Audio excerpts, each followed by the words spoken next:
Good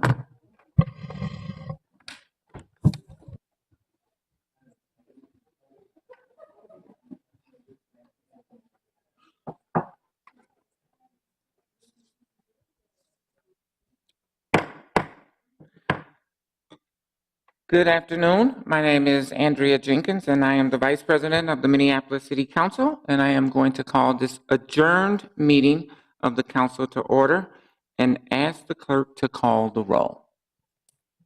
Councilmember Gordon. Here. Kano. Here. Reich. Here. Fletcher. Here. Schrader. Here. Warsami. Present. Cunningham is absent. Ellison is absent. Goodman. Present. Johnson. Here. Palmisano. Present. Vice President Jenkins. Here. There are 10 members present. Thank you. And let the record reflect that we do have a quorum. And I'd like to note that Council President Bender is absent today as she is away on family matters that were scheduled prior to this adjourned meeting being added to our calendar. And with that, we will proceed with the meeting's agenda. Are there any amendments to the agenda?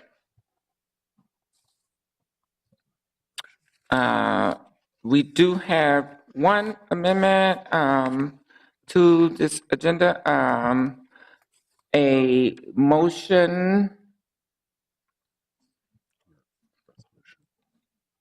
to amend the agenda to include an order of resolutions, resolution honoring Arvon Frazier. And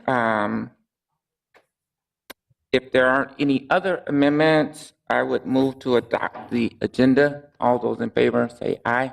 Aye. Any opposed? Seeing none, I will start our meeting with the reading of a resolution to be presented to the Frazier family, honoring Arvon Frazier.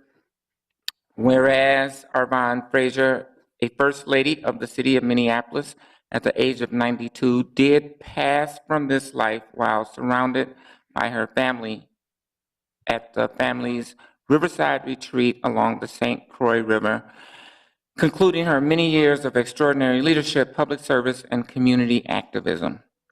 And whereas Arvon Frazier graduated from the University of Minnesota with a degree in liberal arts and returned to her alma mater in later years to serve as a senior fellow at the Humphrey Institute of Public Affairs from 1982 to 1994, and senior fellow emerita thereafter, and directed the Humphrey School's International Women's Rights Action Watch and co-founded its Center on Women, Gender, and Public Policy. And whereas Arvon Frazier had a distinguished political career, beginning with her service while attending the University of Minnesota, working on the Senate campaign for Hubert H. Humphrey, later joining the Minnesota Democratic Farmer Labor Party, the DFL, where she was the editor of the party's newsletter and served as secretary for the state chairperson.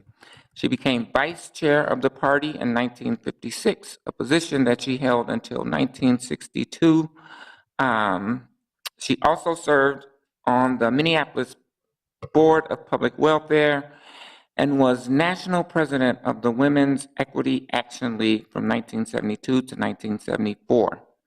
In 1976, she led the Carter Mondale presidential campaign in the Upper Midwest, and after the election victory was appointed counselor, Office of Presidential Personnel, and later served as the director of the Office of Women in Development at the United States Agency for International Development from 1977 to 1981.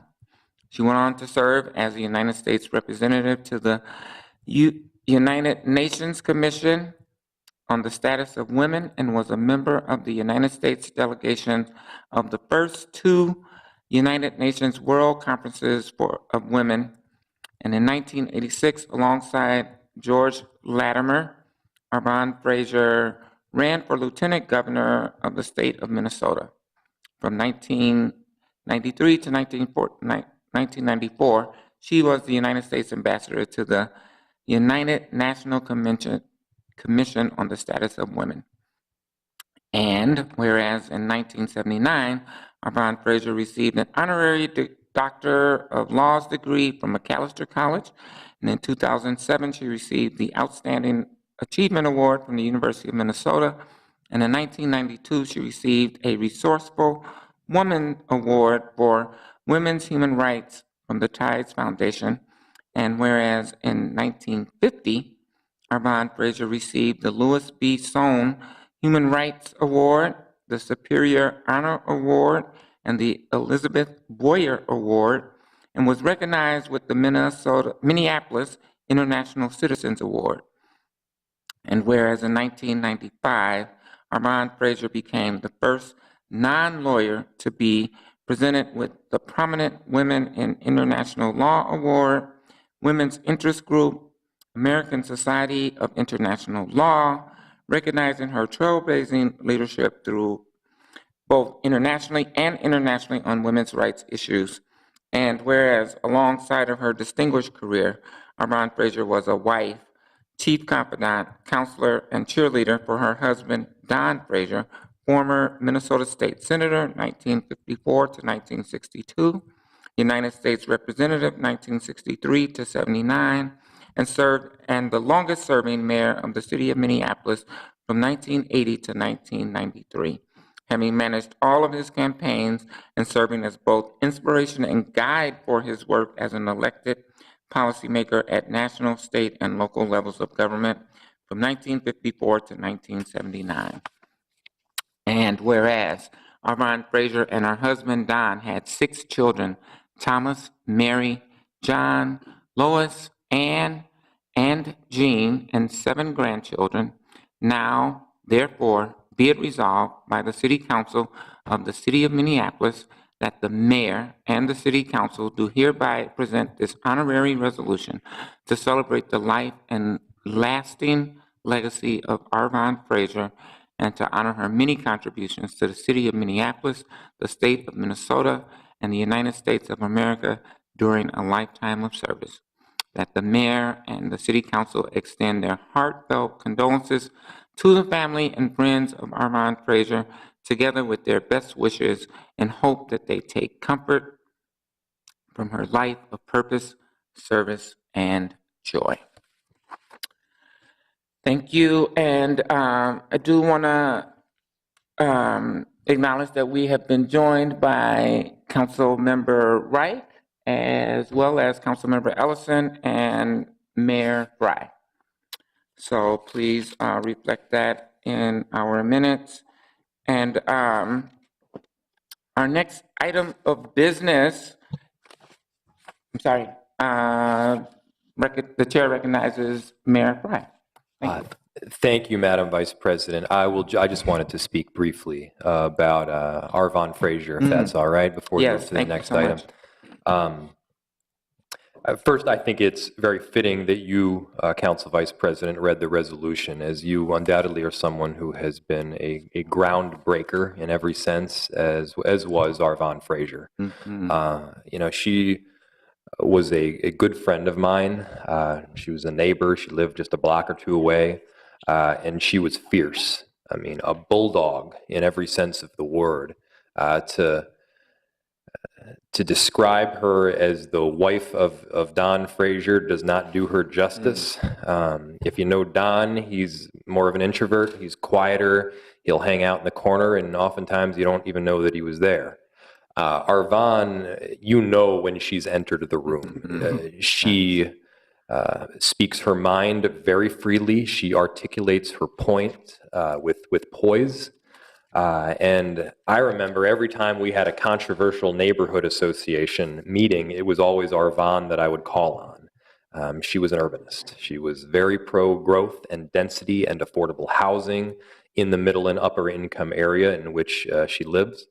And I remember vividly one of her favorite phrases was, "I know history, I am history." And so when people talk about wanting to retain a certain character, retain a certain history, she would be the first to remind that history which should be retained and that which doesn't need to be anymore. And so, I think this resolution or proclamation or this resolution here, I think aptly states her history and her many successes, but I just wanted to say what a good friend and neighbor she was. And it's funny, I was talking with her, it feels like just a week ago. And she was razor sharp, walking around totally free from any sort of medical abnormality, at least that I saw. And I was actually concerned when I first put out my statement that she hadn't actually died yet. While I was obviously at first very saddened by the loss, I started to think about it more. And, she was 92 or 93 years old. She lived a brilliant life. She was razor sharp until the very end, and then she died, like immediately. And I think that's probably how a lot of us, I know myself, want to go. So lived a great life, and her memory will be cherished. Thank you. Thank you, Mayor, for those beautiful comments. Are there any other comments or thoughts recognizing Arvon Frazier? Councilmember Fletcher. I just want to add to the mayor's really beautiful comments that the Third Ward really lost someone special here, and one of the great honors, I think, of public service is getting to learn from and be in community with the leaders who have come before us and with the people who have made the city what it is and who have developed the kind of analysis and community and relationships over time that Arvon had. And she was very influential to so many of us. There are a lot of people who sort of claim leadership in some ways, and she was someone who, when she said, I'm going to lead on this and I'm going to tell people what I think, and people really do have looked to her and follow her, and her presence will certainly be missed. So I was very sorry to hear at National Night Out that she had passed, and was happy to be in community with a lot of people who could go through those feelings together, out at public events, and really mourn the loss of someone very special. So thanks for this resolution. I appreciate it. Thank you. Are there any other comments or reflections? Seeing none, I would accept a motion to adopt this resolution honoring Arvon Frazier. So moved. Second. All those in favor indicate by saying aye. Aye. Any opposed, say no. That carries, and this resolution has been adopted. So we do have some unfinished business, which is why we are gathered today. And we will now return to our regular order of business, which is unfinished business. And the only item on our agenda today is the proposed amendment to the city charter related to the authority and oversight of the Minneapolis Police Department. As you are aware, this proposal was referred at the last meeting to the Charter Commission for its consideration as required under state law. The Charter Commission did meet last evening and received the proposed amendment. The city clerk was in attendance for that meeting and has provided a brief summary to us via email last night, and I would like to recognize the city clerk at this time for an update on the status of the proposed amendment. Mr. Carl? Thank you, Madam Vice President and council members. As stated, the Charter Commission did meet last night in an adjourned session here in this chamber, and at that time, they received the referral from this body on the proposed charter amendment. The action that starts the clock then was the referral, so that piece began last night. The Charter Commission under state law has up to a maximum of 150 days to consider the proposal referred to them.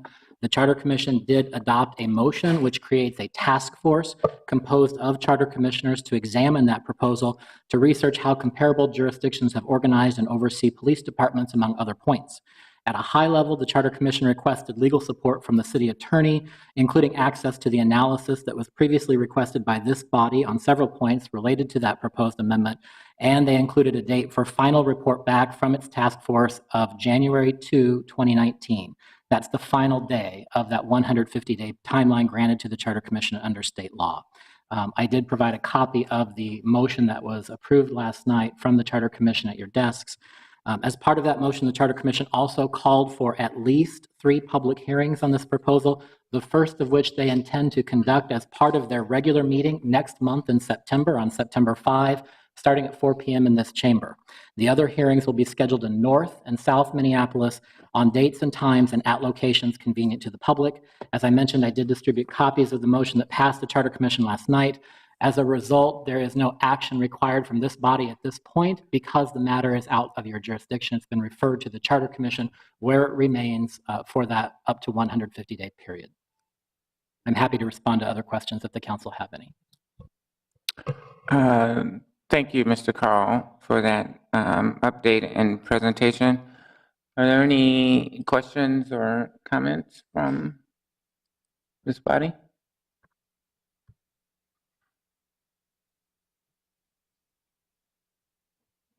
If I may, Mr. Carl, I would just be interested in, were there further details or information shared by the commission regarding this proposal beyond their motion? The Charter Commission entertained some discussion. They did open the floor to public comment at their meeting on this proposal. No public comments were offered. Various individuals did offer their own personal opinions on the proposal, and I won't try and speak for them. The proposal as a whole, however, was taken under advisement and will be referred to that task force. The task force is meeting right away. Again, the first meeting for a public hearing will be at its meeting in September 5th. So we're about 3 weeks away from when the public will be able to come before the Charter Commission now and give input on its proposal.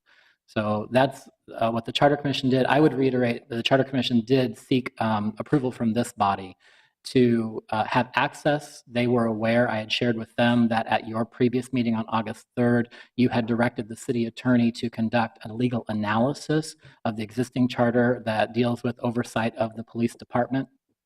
And so they were asking for access to the city attorney's legal analysis opinion to this body. And as a response to that, they also had several other points that they wanted to look into and research, and that was contained in the motion I passed out at your desks. So I do believe there is a question to this body separate from the fact that the matter is not in your jurisdiction at this point. The question that is before you is whether the legal analysis requested of your city attorney is something you would share with the Charter Commission at their request. Thank you, Mr. Carl. The chair recognizes Councilmember Gordon. Thank you very much. And if it's appropriate, I would certainly be willing to direct our city clerk and our city attorney's office to cooperate in the Charter Commission in these endeavors. I appreciate the thoughtfulness of their staff direction, and I think it makes total sense that we give them, to the reasonable degree, the resources that they need to be able to help and facilitate and complete their work, just as we provide services to the Charter Commission and all their other endeavors. So if staff direction is appropriate, I would move that we direct our city attorney and city clerk's offices to cooperate with the Charter Commission in their task force that they created on August 8th.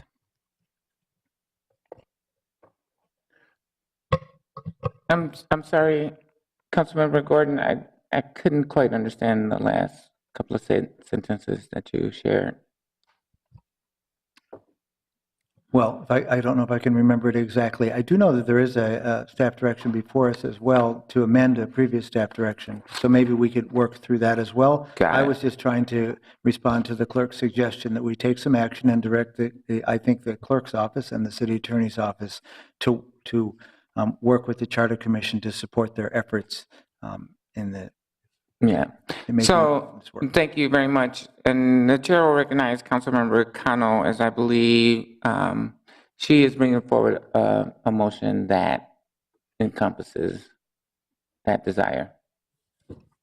Thank you, Madam President. So as you all will see on the agenda listed online, item number 2 under the addendum is a revised staff direction that we approved, that we will be looking at today, but the original one was approved when we met last week. So essentially, the 2 changes are moving the date from, I believe it was August 9th, which is today, to September 28th to allow our city staff proper time to give this research a good look and an in-depth analysis of the charter issues that we asked them to look into, as well as an addition under item number 5, which is authorizing the city attorney to provide legal support and analysis to the Charter Commission as it reviews the charter amendment relating to council authority to make rules and regulations for the police department pursuant to its action at the regular meeting on August 3rd, 2018.